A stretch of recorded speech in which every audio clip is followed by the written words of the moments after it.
മുണ്ടക്കൈ ചൂരൽമല ദുരന്തത്തെ ദേശീയ ദുരന്തമായി പ്രഖ്യാപിക്കാൻ കഴിയില്ല എന്ന് കേന്ദ്രം.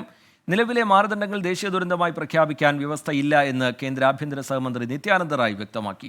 കേരളത്തിന്റെ ദുരന്ത നിവാരണ ഫണ്ടിൽ ആവശ്യത്തിന് പണമുണ്ടെന്നും ഡൽഹിയിലെ കേരള സർക്കാർ പ്രതിനിധി KV തോമസിന് നൽകിയ മറുപടിയിൽ കേന്ദ്രം പറയുന്നു.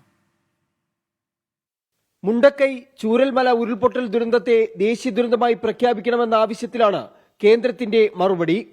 SDRFന്റെയും NDRFന്റെയും നിലവിലുള്ള മാർഗനിർദ്ദേശങ്ങളിൽ ഒരു ദുരന്തത്തെയും ദേശീയ ദുരന്തമായി പ്രഖ്യാപിക്കാനാകില്ലെന്നാണ് കേന്ദ്ര ആഭ്യന്തര സഹമന്ത്രി നിത്യാനന്ദ റായിയുടെ വിശദീകരണം.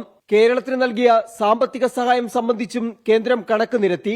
388 കോടി രൂപ 2024-25 സാമ്പത്തിക വർഷത്തിൽ കേരളത്തിന് 2 ഘട്ടമായി നൽകി.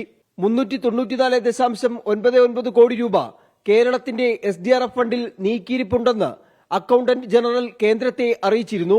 ഈ 2 ഫണ്ടും കണക്കിലെടുക്കുമ്പോൾ ദുരിതാശ്വാസ പ്രവർത്തനങ്ങൾക്കായി ആവശ്യമായ തുക സംസ്ഥാനത്തിന്റെ പക്കലുണ്ടെന്നാണ് കേന്ദ്രത്തിന്റെ വാദം. ദുരന്ത നിവാരണത്തിന്റെ പ്രാഥമിക ഉത്തരവാദിത്വം സംസ്ഥാന സർക്കാരുകൾക്കാണെന്ന് പരോക്ഷമായ മറുപടിയിൽ കേന്ദ്രം പറയുന്നു. കേരളം അടിയന്തരമായി ആവശ്യപ്പെട്ട തുക സംബന്ധിച്ച് ഒരു മറുപടിയും കത്തിലില്ലെന്നതും ശ്രദ്ധേയമാണ്. 24 ഡൽഹി.